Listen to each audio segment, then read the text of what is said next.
Welcome to the Bladtcast, a very important installment of the Bladtcast. Some would say 25 years in the making. Others would say it just sort of felt like that. I'm so excited that we have our schedules in alignment and our equipment in alignment as we talk about something that is crazy to imagine. 25 years of Clerks, the animated series, and that is it's a show that aired for 2 weeks in the year 2000, which we'll talk a little bit about that and how it was able to really live on in infamy because of the DVD release, which you'll see me showing off mine here for our visual audience. It is signed by both Kevin Smith and Jason Mewes. I suppose I could get it signed by the rest one day. But to talk about this very important topic, I have brought together three of my groomsmen from my wedding, three of my best friends, three people that I have known incredibly long. I should have added up how long I've known each of them. I will start off with the newcomer, someone who's been on the show a few times, the great Tim Saccardo, who I met in 1999. And Which somehow you know people even longer than that. and I do know people even longer than that because next is Dan Carroll, who I met in 1988. And just to show up everyone, John Pette, who I met in 1983. We were in second grade, and my son is now in fifth grade. So that's very difficult to wrap my head around. But look, if there's anything that's going to get the four of us together well after my wedding in 2009, it would be Clerks, the animated series. And we have some very interesting angles to get into. Tim, yours and mine more than anyone's, but I just want to talk about it in a little bit. So prior to the animated series, there is a Clerks pilot, a live action pilot with Jim Brewer. And I feel like the other guy is somebody we don't know. It's terrible. It's really bad. So they figured, let's do an animated. And they got the voices and they were able to kind of continue the Clerks universe, sort of. You had to make a lot of concessions for broadcast television. Tim, I know your favorite change that they made is the vocation of Jay and Silent Bob on the animated series, right? Of course, they can't be drug dealers on ABC in 2000. They must be fireworks dealers. Yes, they do indeed. Do. They do indeed sell fireworks. And Kevin Smith has talked about how like this opportunity, it presents itself to him. It's ABC. It's, one of what used to be the big three networks. So they go for that.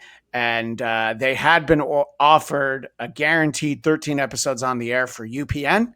And they went for this. And he said the lesson learned there is don't always go for the brass ring. Sometimes go for the sure thing.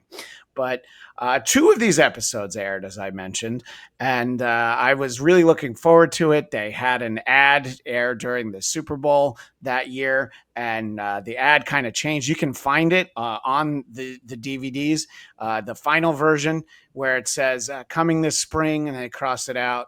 And then they cross it out again, and then it just says coming eventually.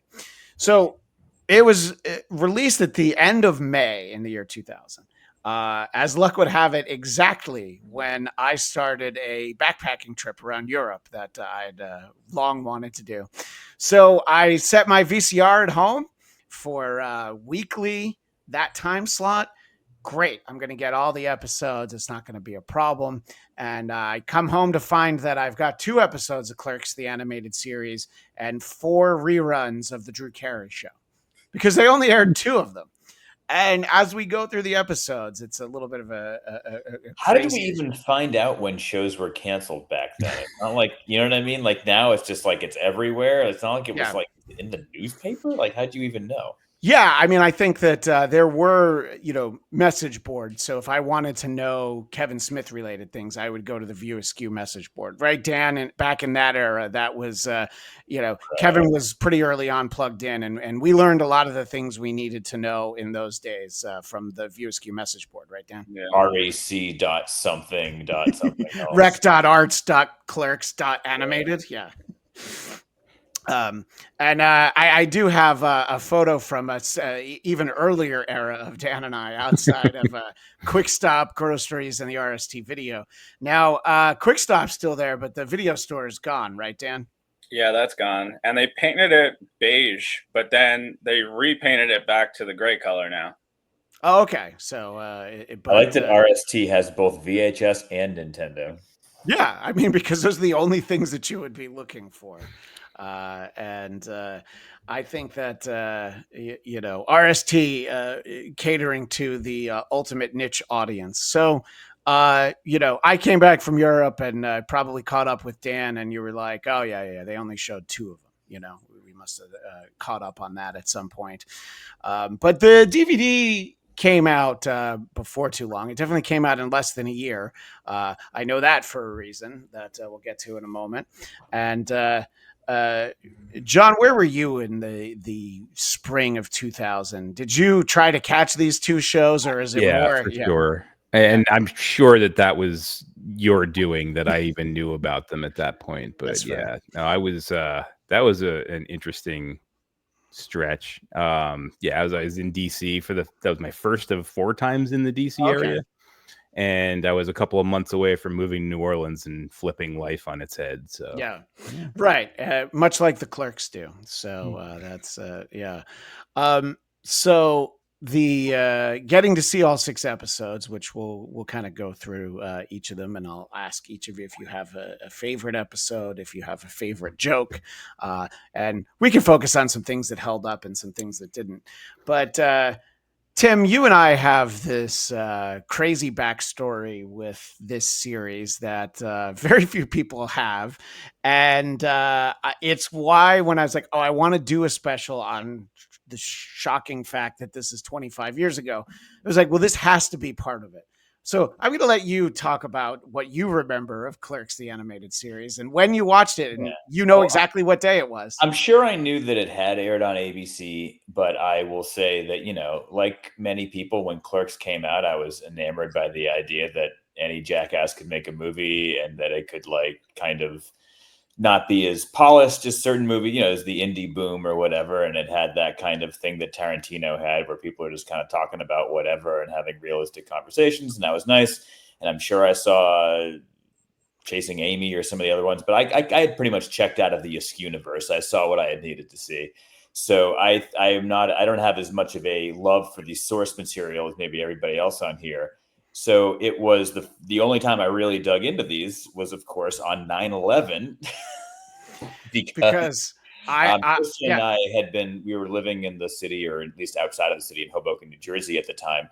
And I was out at my parents' house maybe, and I believe you picked me up on the way home. So I was in somewhere in New England for our friend, somebody that we had worked with at NBC, Jen Lane. Her wedding was the weekend before 9/11. So I picked you up on the way, and I was like, let's not go back to Hoboken. So on 9/10, we are approaching the metro area of New York, and that's, your parents live outside it, and that for whatever reason it was later, we were tired, and we're like, let's just kind of spend the night at Kristen's parents' house. Yeah. We will drive home tomorrow.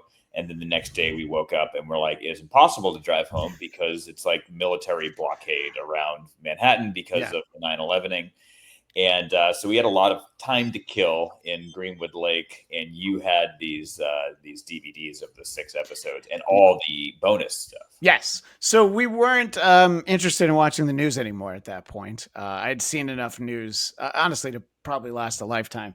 So we were able to dive into one of the silliest things. And, this idea that, Alec Baldwin had hosted SNL before at this point, but the idea that he would be so silly, I think was it was one pre Jack Donaghy for sure. Yeah. Oh yeah, and we kind of latched onto that, Leonardo, like, do you like my desk? I made it myself, and then it falls over. So lots of great sight gags, and that's sort of a little bit about the backstory. And Tim, as someone who worked in animation for a few years, I think you'll have an interesting insight into putting this together in what would have been 1999, 2000, and all of that.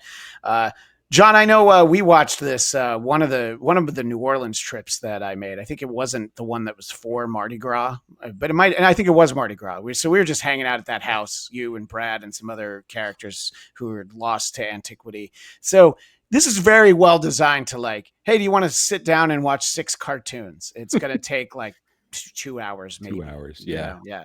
So. And what had you seen it at that point? You'd all 6 of them, not the 2 that had aired on ABC. I doubt it. And honestly, I have zero recollection of that being when I watched them. I have none. So that's but that's sounds right. Yeah, it Why checks would out. we lie about it? Yeah. It's a logical time frame for all of that. Yeah, no, and I definitely remember watching it in that way. And Dan, like me, you got the DVD set early on. I think It's that not as cool as yours, because yours is signed.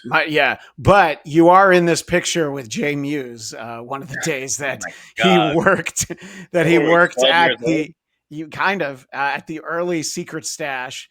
And what I always like about that is I got this shirt there that I still that I'm wearing right now. This Jay and Silent Bob's Secret Stash, and on the back it says I went to Jay and Silent Bob's Secret Stash and I didn't even meet Jay Muse, and I realized I should have had him sign it. Yes, you did. But Dan, do you remember my interaction with Jay Muse? Something that goes back like almost 30 years at this point. Yeah, he asked to get him Tried to cigarettes. sell him some fireworks. He owed you money. Yeah, he said he asked if I could go across the street. Fireworks. Yeah, I had to go buy some fireworks. He asked me to go to the street and buy him some cigarettes, and I've never been paid back for them. But I also haven't tried to collect, so there is that. There's some shared history, but to me, rewatching it earlier this year, I think a lot of it holds up. A lot of it is like, oh yeah, this does the things that Family Guy would go on to do. I mean, by the time this aired, Family Guy had been on for a season, but it's not the same. The cutaway jokes, trying to keep them tied in, and there's a lot of things to dissect. But I have to say, the craziest relic of the year 2000 is the repeated references to the Diary of Desmond Pfeiffer, the show that was on UPN, where Dan Florek, who was a coworker of mine on Law & Order SVU, played Abe Lincoln, and Shy McBride, I think is how you say his name, played his butler. So he was Desmond Pfeiffer, the butler to Abe Lincoln. This is a real show that aired on UPN, and it's their favorite show, Dante and Randall. And I can't say I had thought about that. And so I'm watching it and I'm like, oh.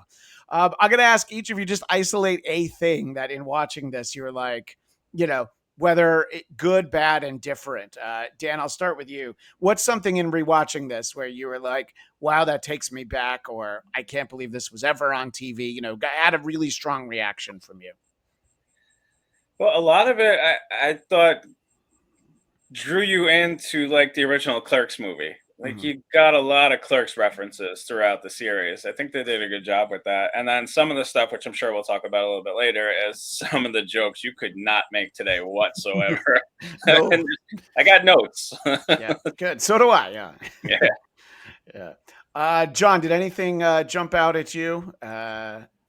So many things, but just so many specific jokes here and there that really landed for me that wouldn't for anybody else at any other time. And I think that's actually my biggest takeaway, is that this series catered to us specifically. Like you can't be more than like 2 years older or 2 years younger than us and have this series land at all. That's a great point. And that was really, it did hold up mostly for me. I think we should do like at least a top 5 most horrible jokes in this horrible, because they shouldn't have been told then and really shouldn't be told now. Yeah, no.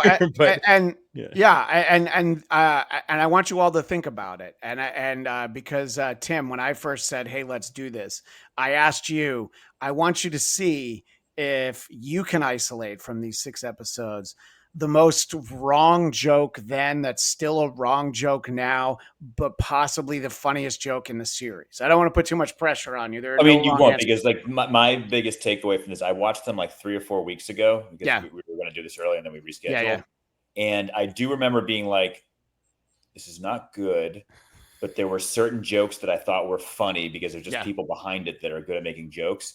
But honestly, 99% of it is out of my head already. I can't remember. I just watched these 6 episodes and I remember like maybe one of them was like a clip show, even though it was the second one. That was kind of clever.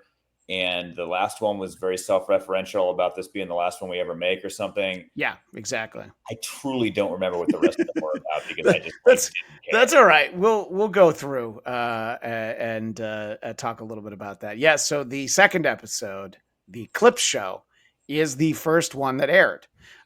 So in true network decision making, that is absolutely the way that they looked at this, and they're like, yeah, I think that that's the way to do it. The other one that aired, I think a lot of people think is, as they look back at this, they think that it's the best one. The full title is A Dissertation on the American Justice System by People Who Have Never Been Inside a Courtroom, let alone know anything about the law, but have seen way too many legal thrillers. This is the one where the Judge Reinhold is the judge in the trial, and the jury is the NBA players who are all excited that they get $15. And then it has the crazy Korean animators, which has one of the few catchphrases from the show. Who is driving? Oh no, now Bear is driving. And the thing that I liked, which was the Transformers transforming back into cars while people are inside of them. Oh, right. That was one brilliant. Of the jokes I liked.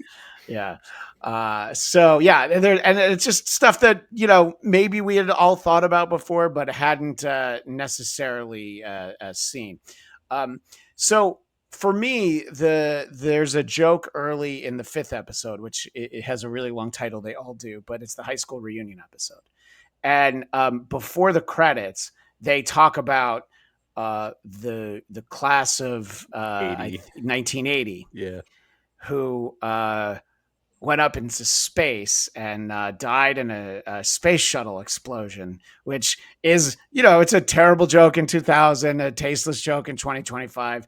And probably the one that I remember laughing the hardest at back then because of the, you have to think about the year 2000. I just mentioned we were like a year into Family Guy. The Simpsons you could still argue that The Simpsons were good. It was a tough case to make, but you could at least have the conversation. I don't know anybody who watches it now, so I wouldn't be able to say one way or the other. It was Glory Days adjacent, at least. Yeah, right, exactly. It was recent enough. So, so that was for me the joke that in rewatching it. But yeah, that's what I picked out as what you would have. It was a toss up, but I picked that one out. The only other possibility was Flintstones List. Flintstones Holocaust. The Schindler's List, Flintstones List was actually that was the nice. Other one. That was the candidate. Yeah, and this isn't. Well, there was a big joke in the law episode. The one I'll just call it the law episode. Yeah, that's fine. Yeah.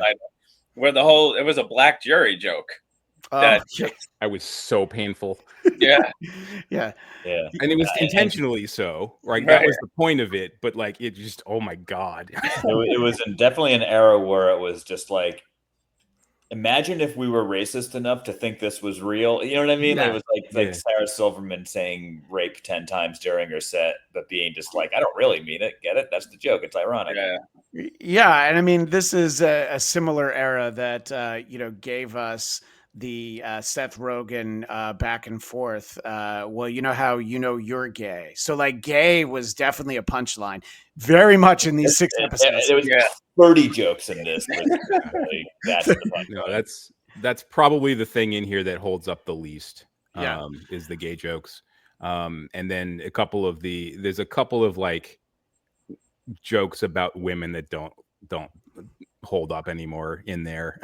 So there were some very pointed WNBA commentary that I was like, oh, I kind of see that on Twitter now, like the same things that they're saying. Right. You know, I was like, oh, I guess we haven't grown that much. No. You know? Well, the difference is that, in there, the punchline is like the WNBA players start crying on the court, and it's just like, come on, man.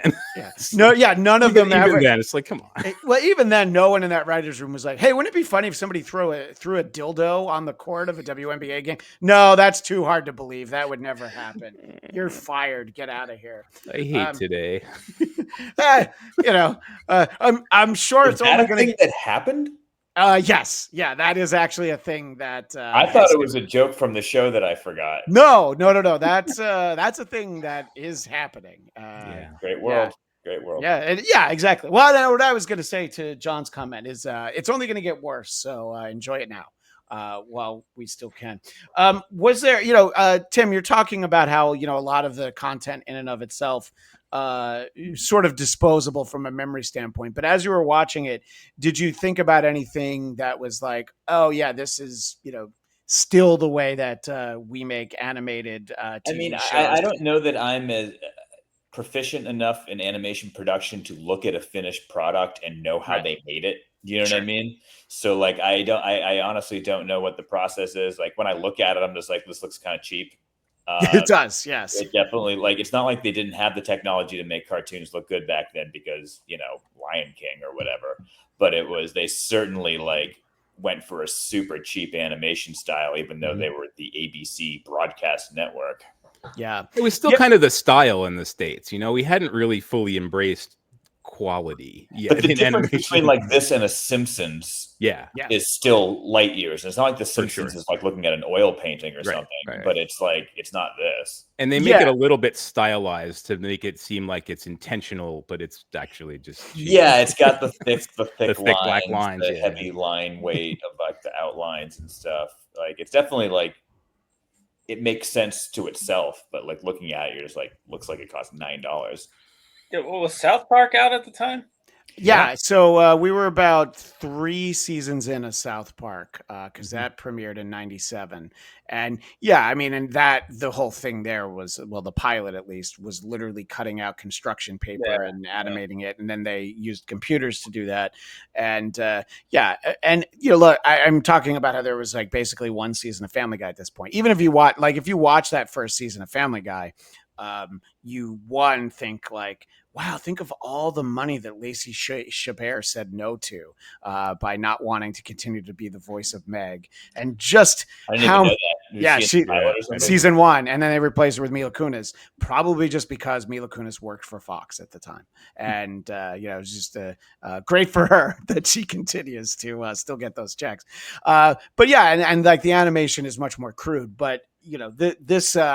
I think they were definitely going for a style, but I think we're pretty far removed from that. Even 10 years after this, let alone 25. There's some great voice talent that show up throughout the course of this show that I want to highlight before we break down some of the episodes. The celebrity voices are done by Gilbert Gottfried. Not just Jerry Seinfeld, but that might be my fun. Hi, I'm Jerry Seinfeld. And then he's Patrick Swayze. That's my favorite. Yeah. Where it's just him. It's just Gilbert Gottfried's voice on Patrick Swayze. Yeah. And we mentioned Alec Baldwin. We mentioned Judge Reinhold as himself. And then there's, Kenny Mayne and the basketball players. Charles Barkley showing up like every episode. So great. And Jay and Silent Bob repeatedly being like, no, get out of here. The fact that they would just yell at Barkley. That I know that was a running gag that I certainly didn't remember before this rewatch. And I don't know. It all just kind of reinforces like, Yeah, Barkley seems like a pretty good guy. He seems to have a really good sense of humor about what it means to be You're Charles talking about Barkley. celebrity voices. I didn't see his name in the credits, but that really sounded like Richard Dreyfuss doing the Stand By Me ending. Oh, no, I think I looked up who that was, but now I don't remember. What I was going to mention was that Bryan Cranston is various voices, and on the DVD commentary, they talk about how he had shot the pilot for Malcolm in the Middle, and he's like, "Yeah, if you guys get picked up for more episodes, I don't know if I'm going to be available." And they were like, the show's called what? Oh, okay, good luck, buddy. And so even by the time they recorded this was long before Breaking Bad, but he was definitely on the path for that. The narrator, I'm not sure, but I think if it was Dan, I think if it was actually Richard Dreyfuss, I guess it would be in there. And it just says Kevin Michael Richardson as narrator. Yeah, he's a voiceover like animation pro that I've worked with on American Dad. Okay, great. If anyone watches American Dad, he does the voice of Principal Lewis amongst some other things. Nice. Animation great Paul Dini as George Lucas is one of the fun voices. Dana Gold, Michael McKean, Brian Posehn. I mean, he's like a guy on fire. Wow. Like, he's such a recognizable voice when you hear it. So yeah, they did their part, and then of course the show is populated by the View Askewniverse regulars. So the first episode, and we're going to talk about them in production order, not the way that only a couple of them aired, and then years later they all aired on Comedy Central. But Dan, I know you said you've got some notes. I bet your notes are more interesting than mine. Mine are really long, so I hope your notes cut to the chase. Did you have any thoughts during that first episode? And if you didn't, I'm going to say the really long title of the episode, so hopefully you've got Are you talking about the pilot? Yeah, actually, that one's got a short title. Leonardo returns, and Dante has an important decision to make. That's actually pretty simple. Yeah, that's probably my shortest notes out of all the episodes. But my thing was, I love the gag where the customer walks in and doesn't see anybody, and Randall just keeps going, "Is it safe? Oh yeah, is it safe?" He just won't stop, and it's freaking him out. I think that Jeff Anderson, who is of course Randall, I mean, I remember thinking, wow, this guy's really funny in Clerks, but then I remember seeing this and I'm like, why is that voice not doing more? Why don't you hear that voice on so many other shows? And it matches well. Like, they kind of drew him a certain way. Like, his face has the little smirk on it, and his voice basically has a smirk. Yeah, that's actually a great way to describe it. You know what I mean? Like, I felt like it matched up pretty good because, like, his job is just kind of like slouch and like toss off like sarcastic one-liners, and like you said, like that voice kind of does the job.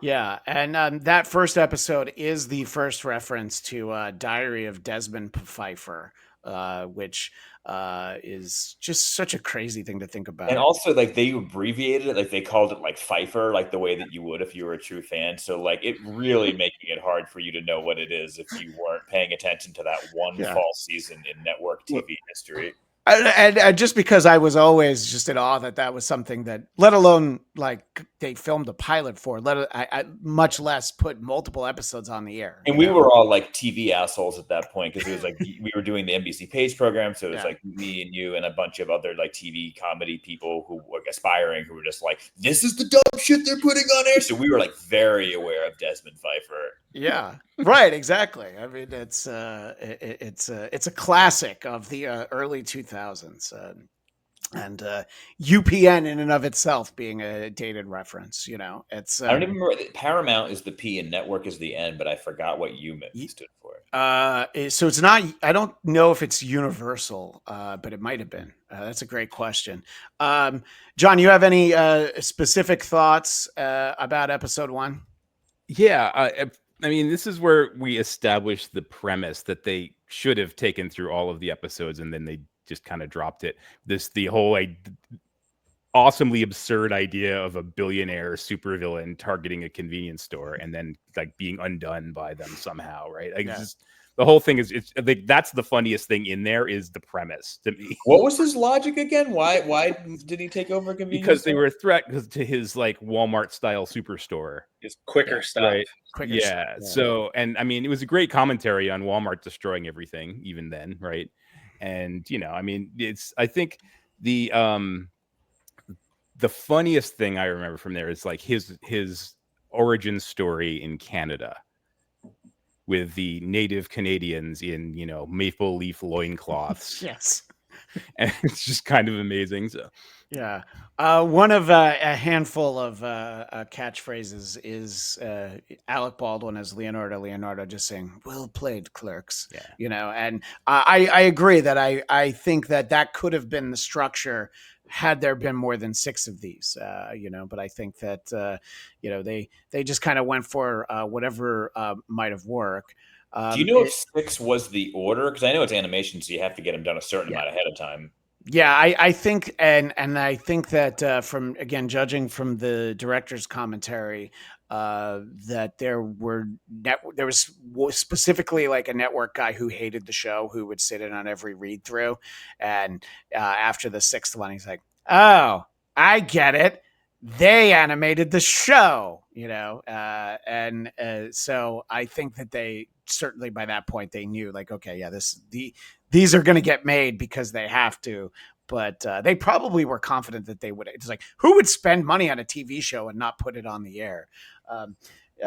Dan, am I giving an sort of an accurate assessment at the way because I feel like you may have watched these commentaries at some point. I haven't watched them recently. I just kind of remember from 25 years ago. It seems like they knew by that 6th episode that there wasn't going to be a 7th, right? Yeah.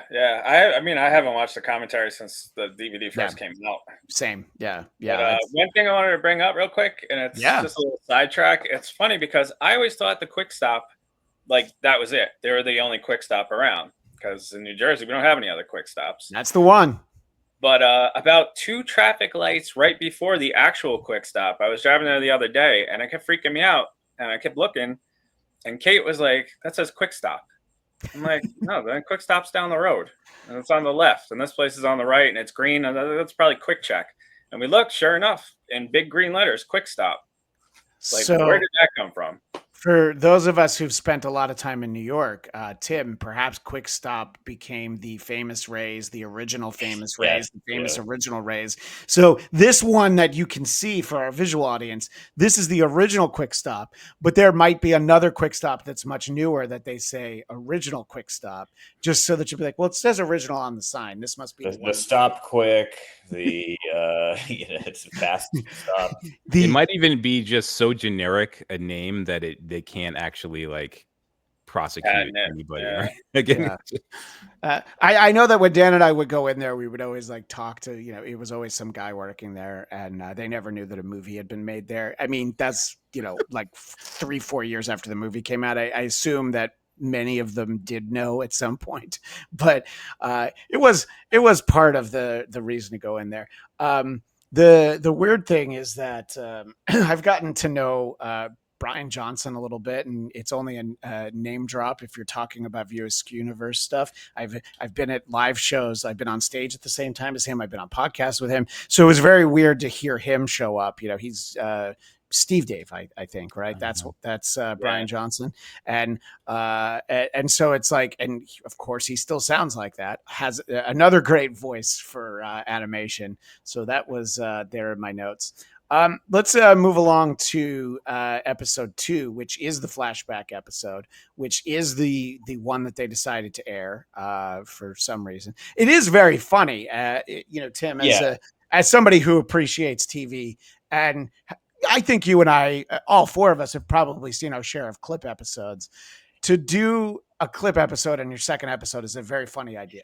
Yeah, when I was writing on Community, we did like a clip episode for like clips that never happened, and that was pretty funny. But I think it's even more so like irreverent to do a clip episode on your second show when you have literally not even had time to make other clips. I think that's great. Yeah, and they would they would have there would be things in here that they would have flashbacks to earlier in this episode, and of course the other one. And I imagine the thing that does have in common with the one we did on Community was that like the idea of a clip show is a money saving thing because you don't have to make new stuff. And then when you do this version where you're just like, it's actually more expensive than a regular episode because in live action case, you have to go to like 70 locations, or in animation case, you have to draw all these different backgrounds. And the ultimate joke is that it's even like more expensive to produce than the thing that it was invented to be cheaper. Yeah, I remember, for most, not everybody knows this, but John lived in Japan for a long time, and I would send him VHS tapes of various shows. And if a show that we both like had a clip episode, I'm like, well, I'm gonna save some room on my tape. I don't think he needs the clips show, and. And then sometimes you'd get episodes of Saturday Night Live that were like 23 minutes. And I was like, trust me, I did you a favor. So, I remember those. Yeah. And it's like, I kind of want to know what got cut out. But at the same time, I'm glad it did. John, what do you think about doing a clip show for your second episode, taking out of it the fact that ABC put it on the air? Well, that's the thing. I do remember seeing these episodes live because I remember that. I remember that specific thing, that this one aired first.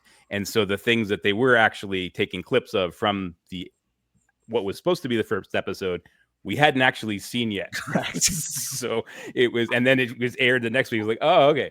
Or actually, that one didn't air. No, yeah, the actual first episode didn't air. It's just 2 and 5 are the only ones that aired. Yeah. But I do remember that specific phenomenon that it had clips in it that, from, I guess I assumed that it was just the joke, right? It was the fake clip episode the whole way, even though they were actually referencing something. So I think this one has some of the best jokes in the series, though. I think this is one of the funnier episodes overall. There's some sick stuff in there. So well, there's like a flashback to somebody has a sign that says "Down with Saddam," and something that I remember Saccardo, you and I laughing at. Randall has a sign that says "Down with Paul Reiser." So, and even in like shot for no reason at some guy. Right. Yeah, that's one of the things that I really enjoyed about this series is that fact that they took so many shots at people for no reason. Yeah, and some of them were like non-jokes. Like I remember, like they walked by David Spade, and the joke is just like he's like, "Hey guys." Nobody loved you. Yeah, right. And so there's I did make notes when things maybe hadn't aged very well. The Asian stereotype for a mail order husband, Randall, is a geisha. This episode also has Flintstones list. Yep. So that means that ABC put Flintstones list on TV. And I did the research. Gwyneth Paltrow is actually Gwyneth Paltrow in this, right. but Gilbert Gottfried is Jerry Seinfeld. This has the colloquial term the British use for a cigarette being a running joke in here. Hey, you're a cigarette, and that's a very early 2000s kind of joke, but. I guess I shouldn't say on record whether or not we felt that was quotable back in the year 2001, but it is one of those ones that I remember laughing at. But they introduced the running gag of Dante just sitting there with like the clown hat, like, my name's Dante, I'm a big idiot. And I think it might show up in every episode after that. I don't know if that sounds accurate, Dan, but obviously we see that a lot, right? It was a couple times, yeah. That was one of my things in my notes, is him with the diaper wearing Don's hat, swinging the cat around. I'm the world's biggest idiot. Forgot about the cat. Yeah. Yeah. So, it's fun. I mean, look, they're dynamic. It's very cartoony and heightened, but it is why the movie works. It's why these, the sequels work to the extent that they do. It really is the dynamic between the two of them that, Dante's always trying his best, and Randall's really just an asshole. Like, and it's like he's his best friend, but at the same time, he's really a dick. And And that continues to become clearer the more these characters show up. Yes, right, exactly. There's a Burn Ward joke, That one was and pretty great. we actually get Fonzie jumping the shark, because that was like the website phrase that the guy who created it, John Hines, sold to like TV Guide for quite a bit of money. So it's fun to be like, oh yeah, that was kind of a new concept, jump the shark, and now people say it, and it doesn't really mean anything. The actual actor who played Randall does make a brief appearance in like those kind of like Kevin Smith, Jason Mewes intros. Like he was in the last one, right? Like he was like the owner of the house whose pool they were by. Pretending. Yeah, the pretending it's their house, and he's having them clean his pool, and they call him Mr. Graves, and he's like, "Don't call me that. My name's Jeff," or whatever. Yeah, that was fun to rewatch those. That seemed to have probably been filmed over the course of like an hour, but I remember being excited to see those, because back when you got physical media, you had to have as many things crammed into there as I miss it. Like I feel like it would be technologically, it'd be very, very easy for streaming to have commentary tracks and stuff. Oh yeah, it seems like they felt like they needed it to sell DVDs maybe, and they don't need it now because it ain't around. Yeah, I mean, you just put it in the second audio program. It's like, oh, do you want to listen? Or you can listen to English, Spanish, or director's commentary. When I used to buy DVDs, like sometimes it was like, is it worth buying this DVD? The biggest feature is like the theatrical trailer, which is like cares.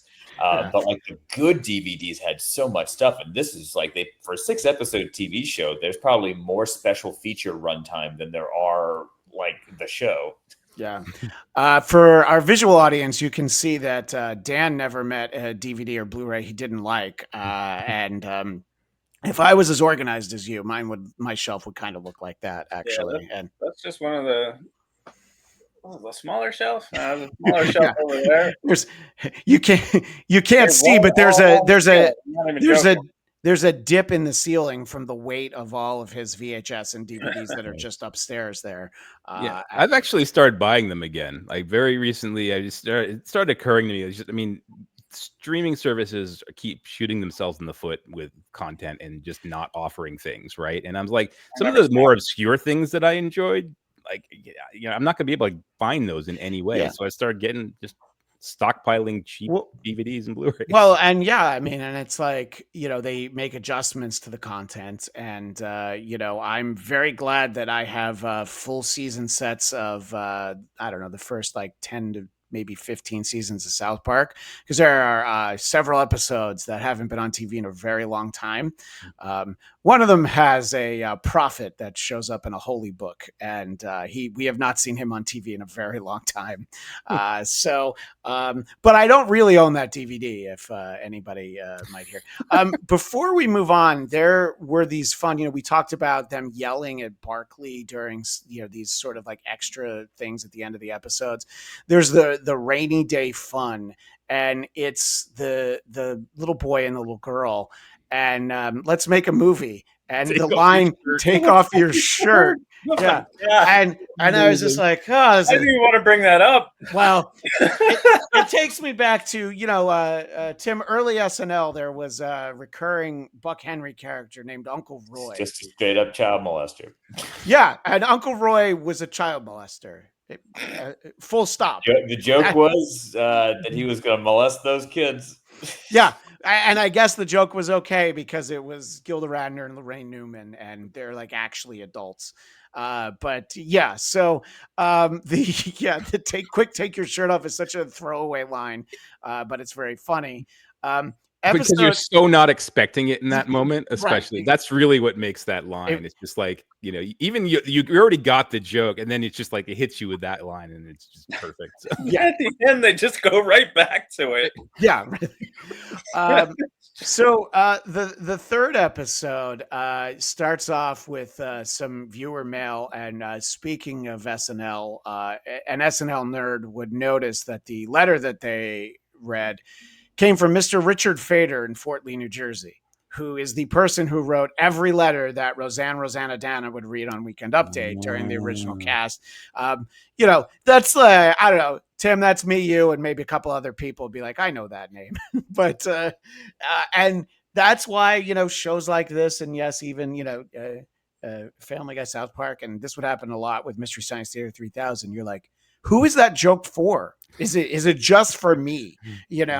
And so that was fun. But that's the Outbreak episode, which we hadn't all lived through a pandemic yet. So outbreaks were still pretty funny back then, but it's still kind of funny to watch this. There were 9/11s. It hadn't happened yet. We all thought 9/11 was hilarious until it just seemed like a great day, a day like any other.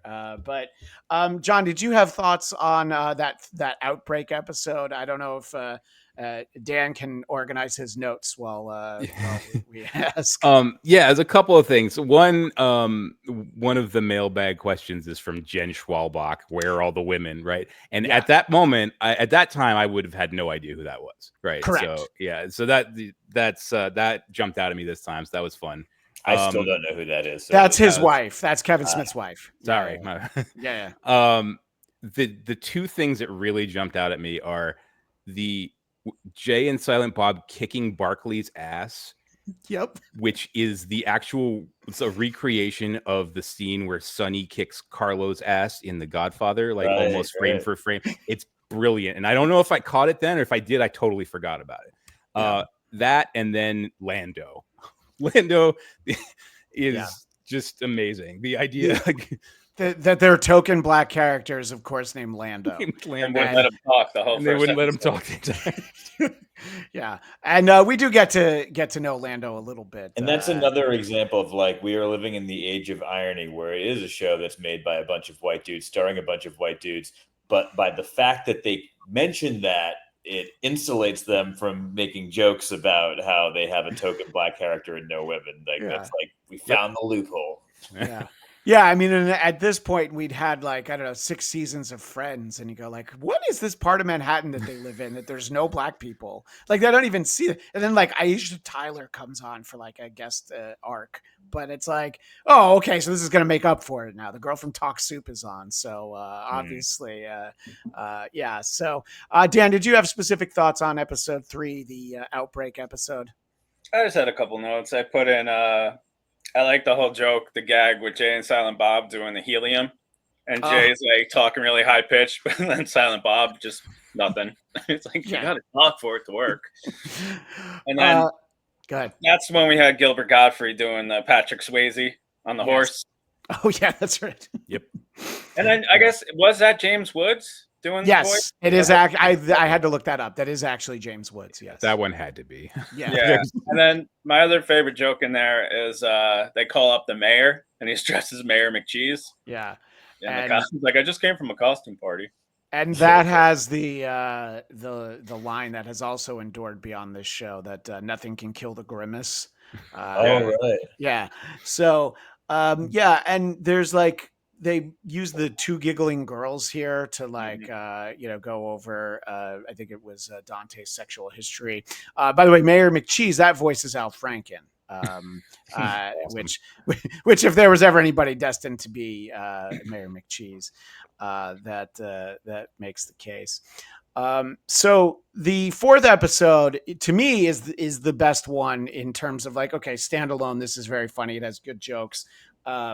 It does have the WNBA commentary in it, but I felt in a lot of ways it felt less dated than some of the other ones.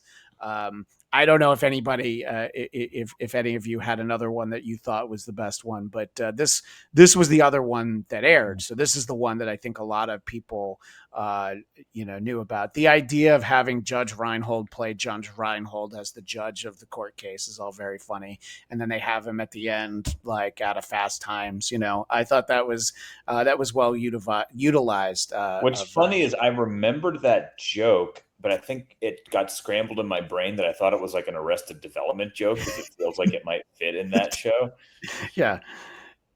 Yeah, that would have definitely, yeah, with Bob Loblaw in Yes, the court of Judge Reinhold. Yeah, and then every time they say Judge Reinhold, everybody laughs. Yeah, and by the way, I mentioned Kenny Mayne earlier. Dan Patrick and Kenny Mayne are both in this, so I think that's worth noting. And that we have the Axel Foley music. I tried to find out who did the voice of Eddie Murphy, but I actually couldn't find it. So it's probably just one of their stable of various voice actors. I would have loved it if it was like just another comedian who's like, oh yeah, I'll make fun. Usually of what happens is when you bring in someone to record a voice, the contract is they can do up to 3 voices. So you have someone come in, like you have Judge Reinhold come in and you got him for 2 other things. So it's like you might as well be the delivery guy too. And you might as well be the guy who says, I got a pizza for so-and-so. Yeah. The fun thing is that, obviously the internet was around, there were message boards, but people, it wasn't as easy to find content about people hating movies so much. So the idea that Randall uses this opportunity to bring a bunch of directors on and talk about, he tells Joel Schumacher that Batman and Robin was gay.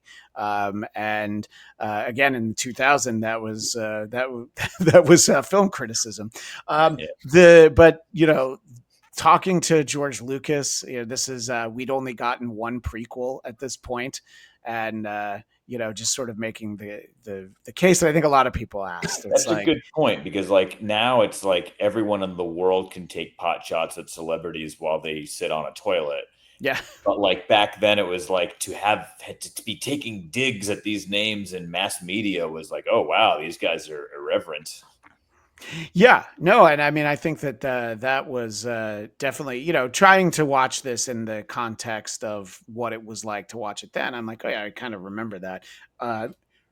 Earlier episode had a joke about Quentin Tarantino too, so yep. I guess Kevin Smith was the only person who could direct movies at that point that were worth watching. I think that's the takeaway from this. This does have the line of why the hell is he called Silent Bob anyway? Is just a very funny line that I made sure to put in my notes. So then this has sort of the crazy sequence because it's the very Monty Python thing of like, oh, we could try and end the episode, or we could just have a bunch of nonsense. So then that's like the Korean animators take over. That the script was lost on its way overseas. It has the big American party. Everyone's disco dancing, robot dancing. That's when the Transformers kill everyone when it changes back. Oh my God, Bear's driving. How can that be? And a car full of little people. A line that I thought was very funny. Not Pikachu, please don't sue, because it was very clearly Pikachu. There was the legal disclaimers that brings me to before every episode were like, they tried to make jokes out of them, but it was obvious that they had to do it. Like ABC made them do it or whatever. But man, it was extensive, and that you usually don't. Like South Park had that before their shows. Yeah. But like, I can't think of any other show that had to like apologize before it even showed you what it was. Yeah, I think that you're right. I think that's probably was like, yeah, we'll put this on, but you have to do these. And those disclaimers were pretty funny. I definitely agree in that. So I think that, this is very, TV sitcom traditional kind of structure of like, okay, this is a pretty crazy scenario. But then when we get to episode 5, it just is like so far out there. That's the Little League team. That's the game, the video game. That's the Indiana Jones and the Temple of Doom stuff. And you're just like, oh man, you're just doing a bunch of shit that make people laugh. John, any thoughts on episode 5? I have so few notes for this one. Okay. But we already talked about the big one was the what's left of the class of 80. Yeah. And then just the whole Little League World Series thing against the tortured, malnourished kids. Always funny. Yeah. And by the way, the Toms River, New Jersey had won the Little League World Series. So that was why this was, I guess they felt like they had to get this in there, Well, it also felt very, and I don't know if these eras crossed over. I feel like they're somewhere near, like when the original Dream Team was around, they would just like beat some African team by like 70 points. And I remember there being kind of T-shirts about like, like the South African All-Star team, and it was, as offensive as you probably could assume it would be. And Barkley, of course, had fantastic quotes during that whole run, right? When he was part of that dream team. But that actually, you reminded me, we missed this in episode 4 real quick. I just wanted to point out just how freaking brutal they were to Patrick Ewing in that episode. Yeah, that's right. Oh, he has that dream, and he's like, and Patrick Ewing actually scores during an important game, right? I think which is just vicious. And then, of course, when they're introducing them as the jury, he gets booed and everybody else gets cheered, which is like, all right, you're very clearly a Knicks fan in that moment. Like, so like that one jumped out at me as a pretty era specific and rough. But anyway, moving on. It is. Yeah, no, that's very true. I do remember that, especially in that moment. And we get more Leonardo.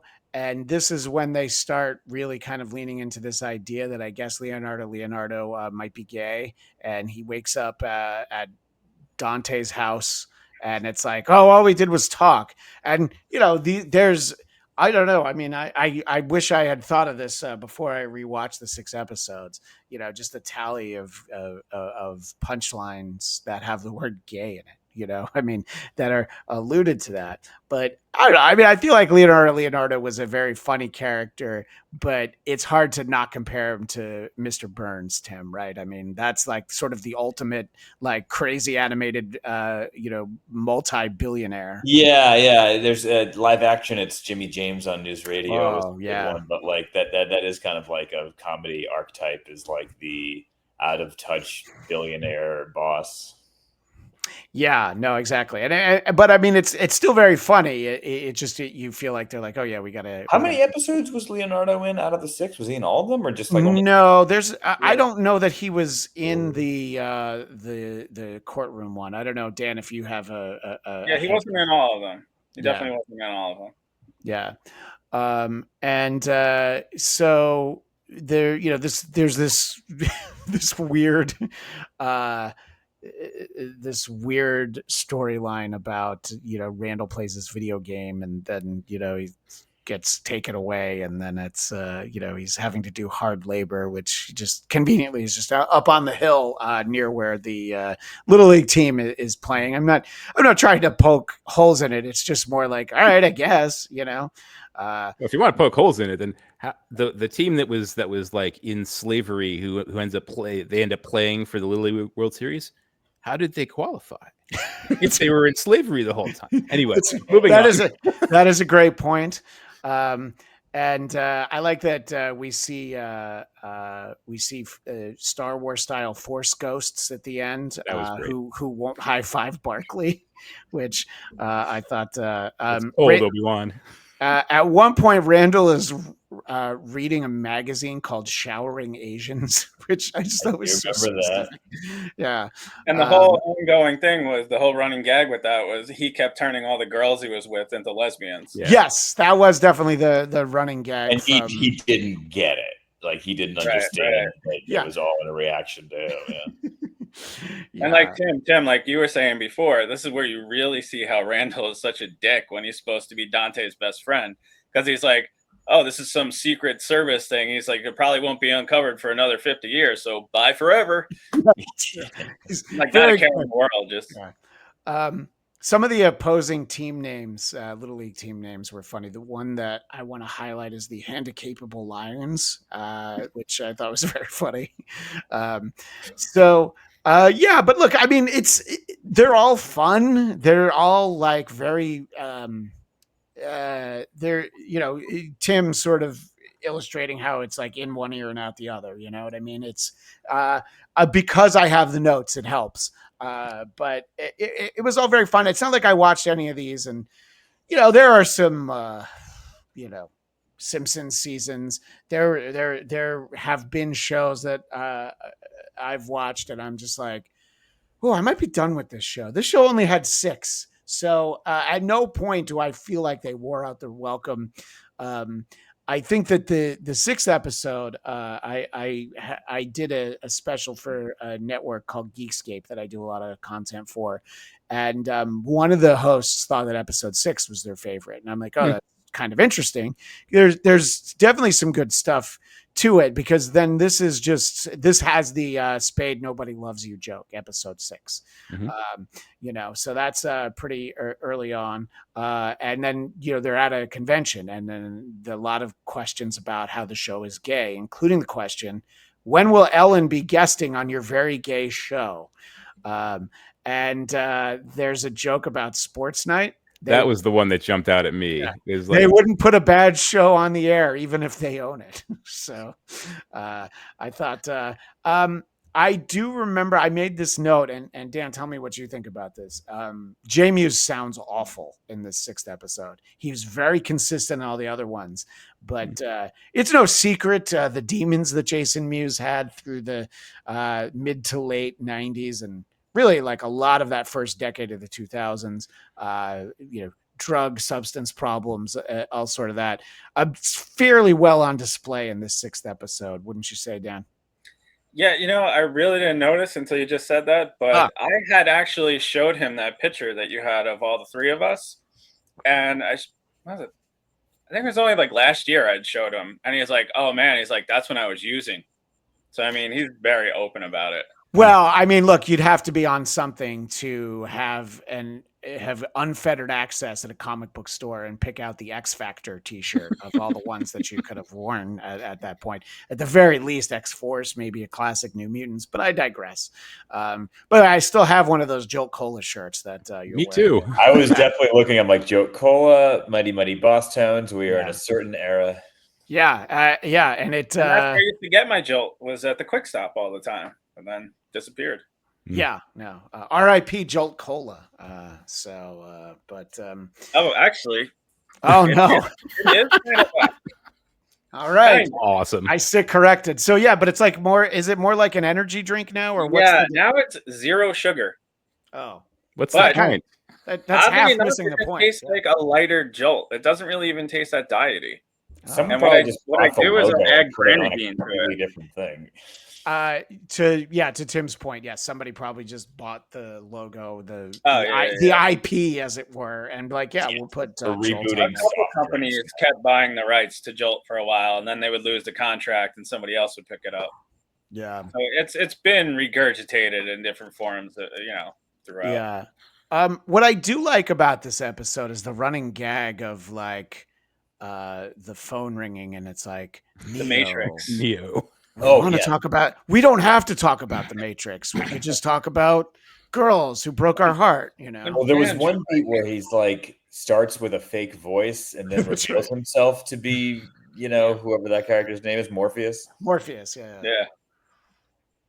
Yeah, no, that was fun. Yeah, because this is a simpler time when there was only one Matrix. This was the only Matrix. We weren't reloading anything. Yeah. John, do you have any notes about this specific episode, this episode 6? Yeah, I did. I have a couple of things. One is they hold up a newspaper at one point that's where the headline is ABC claims Clerks is great. So is Sports Night, right? So that's the other like shot at Sports. And I was like, wow. Yeah, that was another one of the shows that you could only know existed if you were there, right? Right. And then they had the thing for Caddyshack 3, Caddy's in the Hood. Forgot about that. The Shack is back and black. Yeah. And the best part of that to me is that was basically made in 2007 with Big Boy and Lil Wayne in Who's Your Caddy? Which I did not realize until very. I can honestly say I was not aware of Who's Your Caddy. I wish I was, but. But the only other thing that I noted was I really kind of appreciated their nod to the old WB cartoon where Daffy Duck keeps getting like erased by the animator. It turns out to be Bugs, So, yeah, right. that was a nice nod.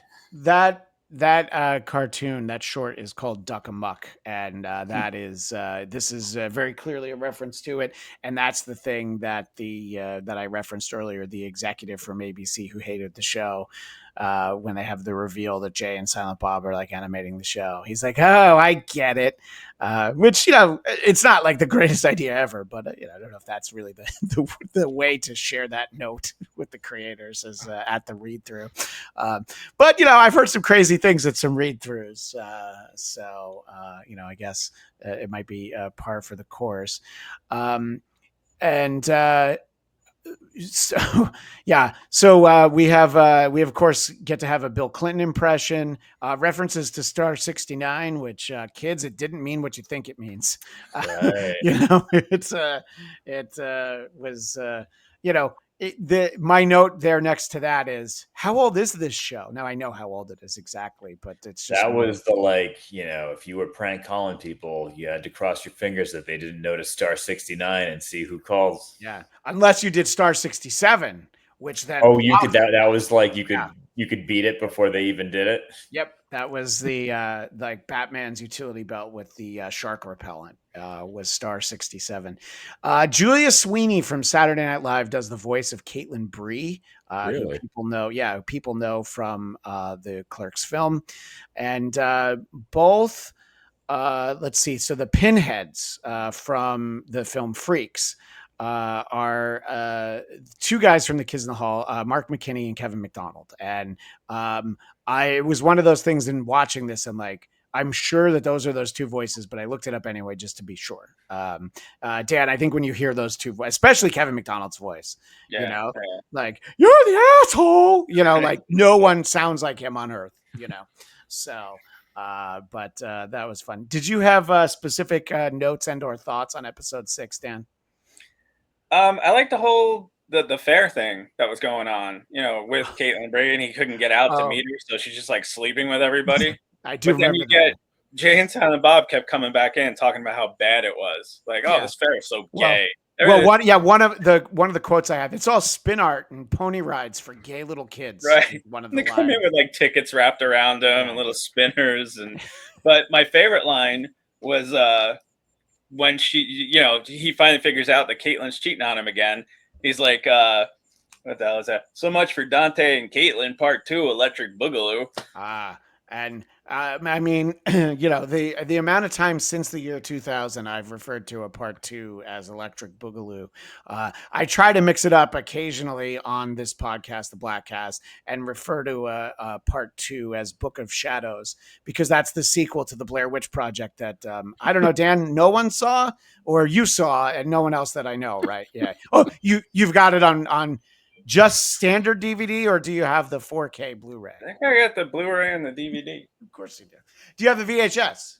Not anymore. Well, that's good. Yeah, you sold that because you didn't. Actually, I don't think I ever had the Part 2. I had Part 1 on VHS. That's probably the best way to watch it. It's on VHS. So yeah, look, I think that I John, the way that you kind of summed it up is like, this is people that are in a specific age group. Kevin Smith's just a few years older than us, but the desired audience, we were the core demographic, I guess. We were all 23 or 24, 25. It was by older Gen X people for younger Gen X people. Yes, right, exactly. We were all part of the same thing, and I don't know what they've got now. The Zoolennials or whatever they are. I don't know that how well this will go. Even if you've seen the Clerks movie, I was talking. I mentioned that we did a special on this for the Geekscape Network, and one of the hosts is a bit younger, and he discovered Clerks, the animated series. So then he and a friend went to watch the movie because they're like, "Oh, this would be great," and they were not prepared for what the movie was. They loved the movie, but they were glad to not like sit down and watch it with their parents. I mean, they can barely watch movies to begin with now. Anything over 10 minutes long is a slog. Yeah. That is very true. Yeah, go ahead. I have a very fond memory of when we saw Clerks in a theater. Yeah, there was one other person. It looked like there were going to be no other people. Like the two of us were in a theater in the West Village. Which, by the way, I'll just say it was officially the Angelica, last film forum. I think it had been at the Angelica. We knew it was the last week it was going to be showing, so we're like, oh, we should probably see this. So yeah, there was one other. I forgot about that. There was one other person there. One other person walked in like as the trailers were ending. Right, we thought we had it all the rest of it. All right, that's fine. But it was kind of great though, because like it was kind of ours, and then it became everybody else's. But at that moment, it was ours.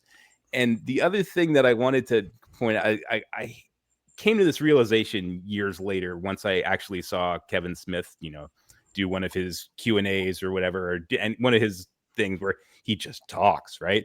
Oh, so like, he does. Yes. The idea of the Silent Bob character is kind of hysterical because if he hadn't done that, he would have like 85% of the damn dialogue, and it's kind of perfect because of that. But it just occurred to me many years later. Yeah. Well, why do they call him Silent Bob anyway? Right. Yeah, exactly. No, and I liked the gag that they would do where he would have like one line in each movie, and it was usually, like I think it's in Chasing Amy, right? Where he's like, oh no, it's actually at the end of Clerks. He's like, most of them just cheat on you. He's kind of saying, something about how Veronica, who is one of many Clerks cast members that Dan's had the occasion to meet, living in South Jersey, right? You've met. She brought him like microwaved lasagna or something. Yeah, exactly. Yeah. And so that's what Silent Bob says. Yeah, most chicks don't bring you microwave lasagna. They just cheat on you, which he's like spending the movie wanting to get back together with Caitlin Bree, who had in fact cheated on him. All because she sucked 37 dicks, not in a row.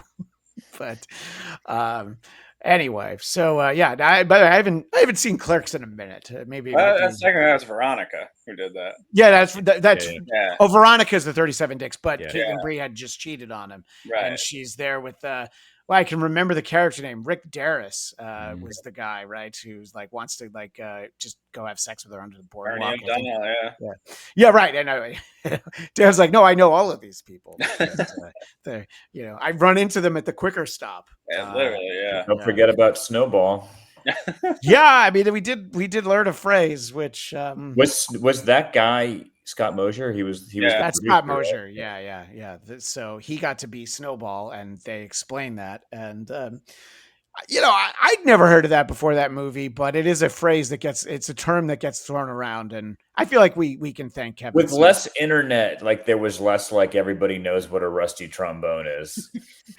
Well, that was just a touring musician, right? Exactly. Yeah, the rusty trombone. Yeah, a glass bottom boat was only a glass bottom boat. Actually, glass bottom boat was one of the games that Uncle Roy liked to play on Saturday Night Live. Yeah, you go figure.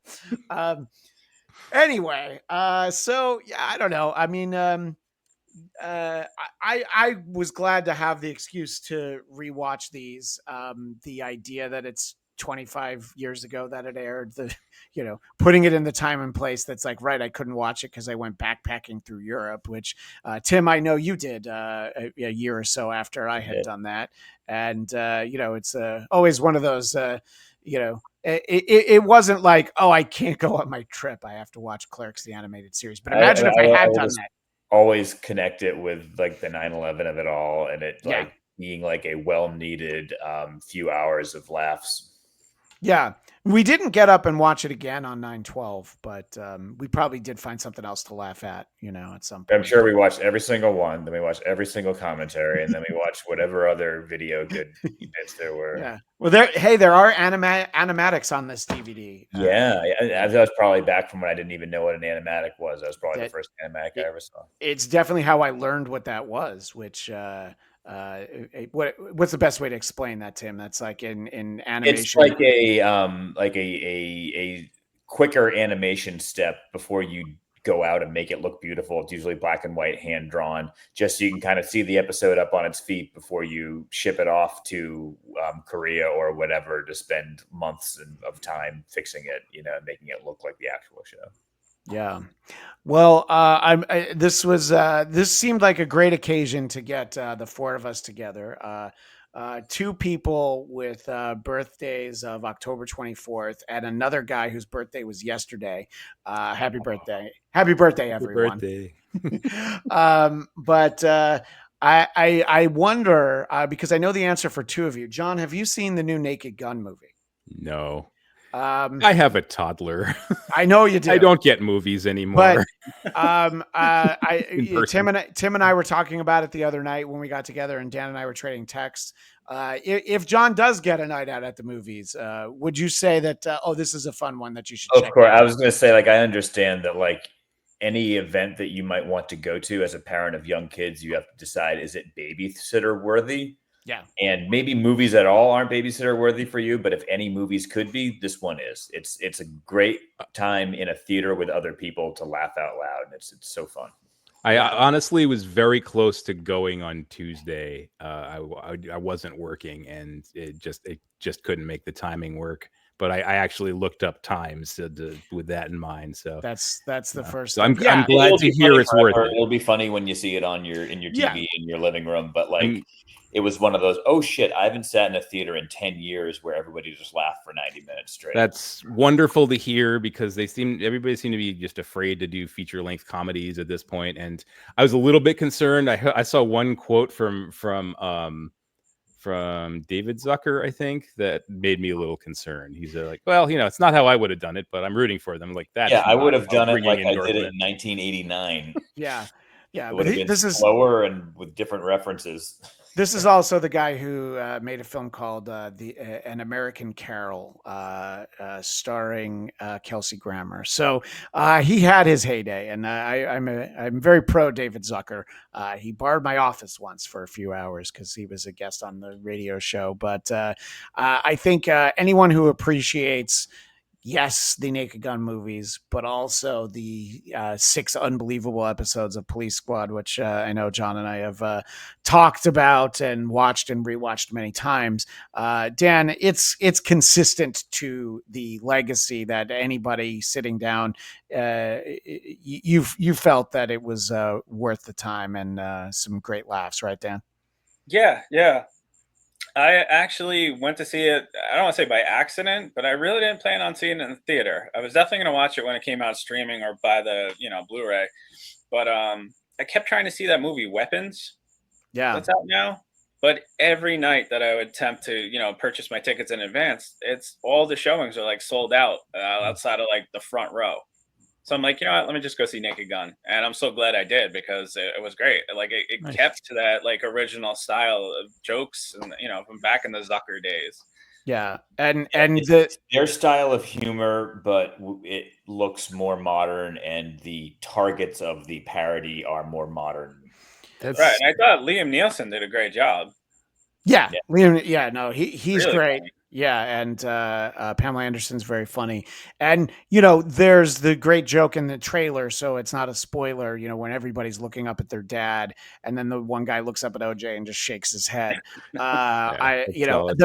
The fact that it has that, and there is one joke that I was shocked made it into the movie, but I don't want to ruin anything. But it was like, okay, and so yeah, Seth MacFarlane produced it, and the directors are like the main director is one of the Lonely Island guys, with Andy Samberg, did all those videos and digital shorts and stuff. So I was like, okay, I feel like it's going to be in good hands, and I feel like Seth MacFarlane's probably a producer because he probably tried to make it at various times over the last 10, 15 years. I've seen interviews with him where he basically was just like, my main contribution was maybe it should be Liam Neeson. And that gets you a producer credit. Yeah. Awesome. Yeah, Awesome. yeah, exactly. I'm really glad to hear that it was good, because it's such a difficult style of comedy to nail.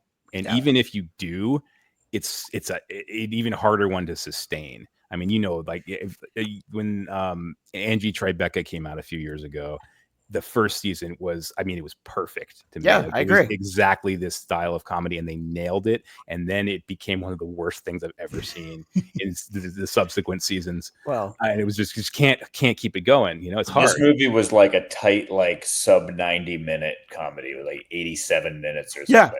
Yeah, which I think is great. And it was literally my face hurt from laughing so much. Wow. Why? Yeah. So I felt like I wanted to include that in there. So, one day you'll get to see it. And when you do, John, stay after the credits. Oh, yeah, that's right.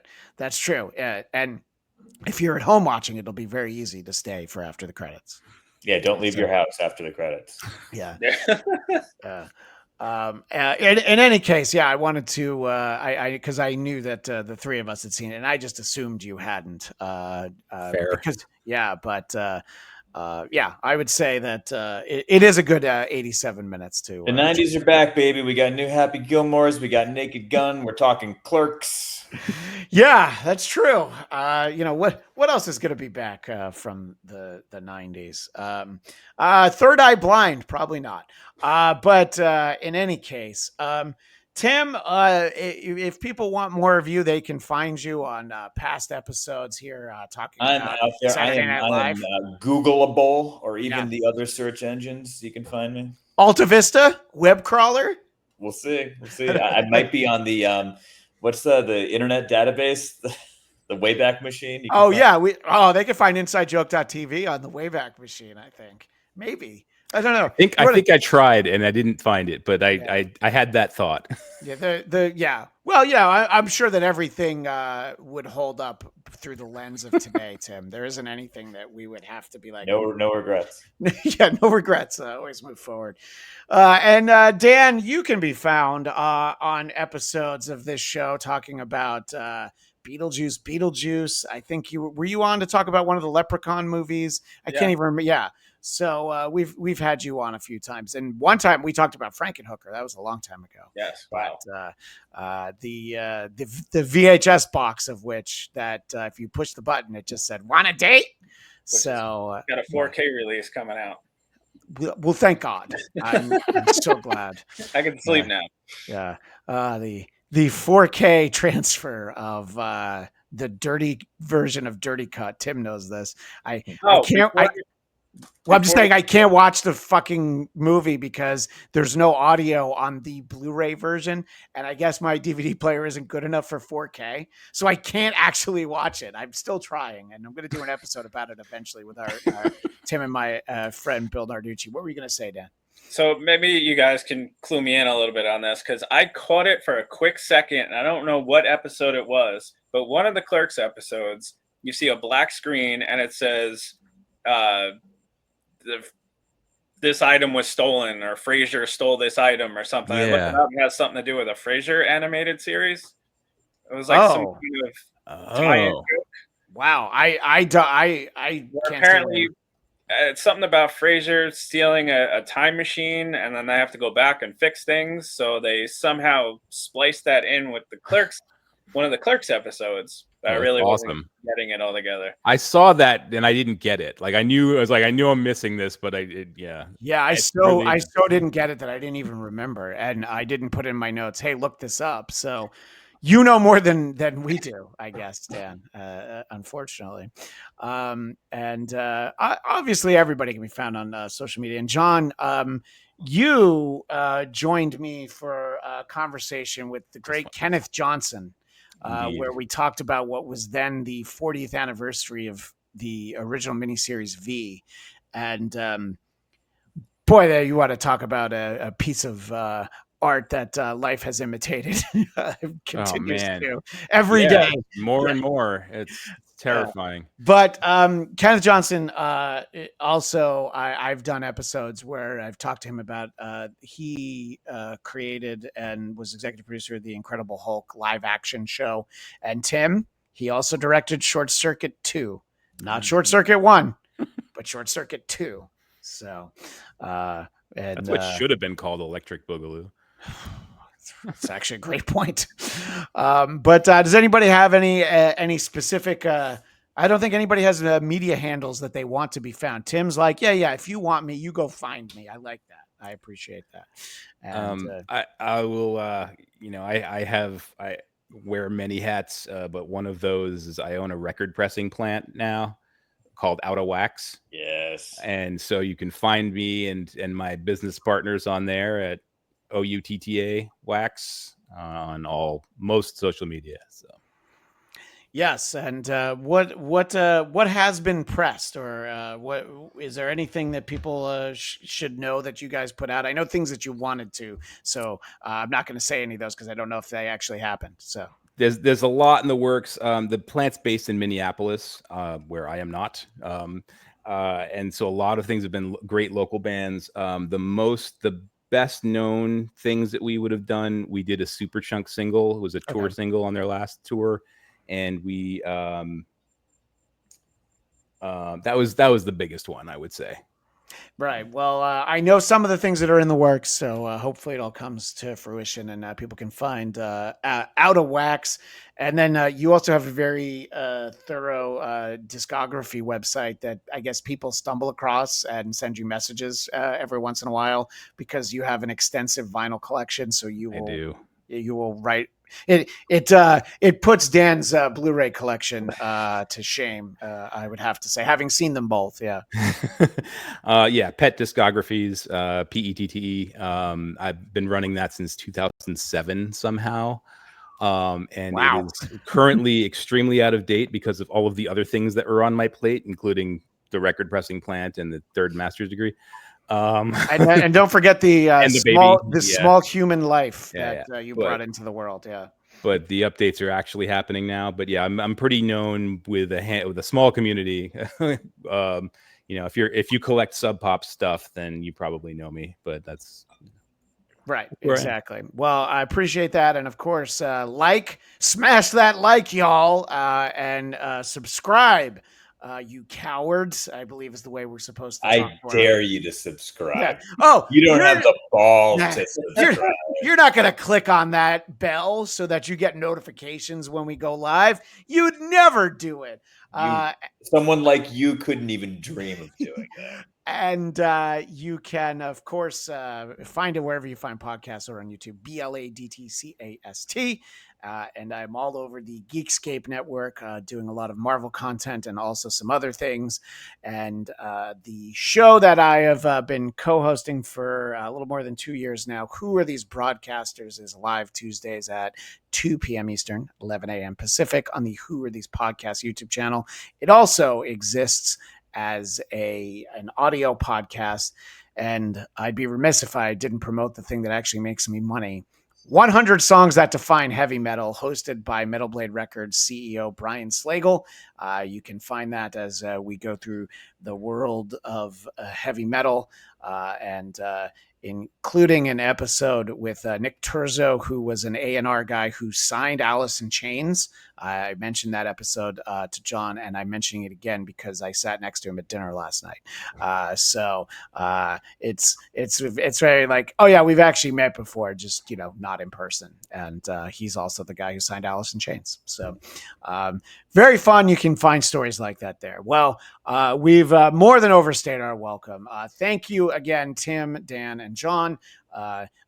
Maybe when John is able to see Naked Gun, maybe we do like Police Squad or something fun like that. Somewhere which down I only just learned actually came out on Blu-ray a few years ago officially. Which Dan, I didn't know. Dan, do you have the Police Squad Blu-ray? No, but now I can order it. I have them on I VHS. do now. I do have the Naked Guns. Yeah. What was I that, had them on VHS because they re-aired them, I believe, during the time when like the original Naked Gun became popular. Yeah, I believe I recorded all 6 of them, and I believe I shared that with John, or maybe you recorded it as well. Yeah, but that's how I was able to rewatch them. In any case, thanks again, and we will see you next time on the Bladtcast.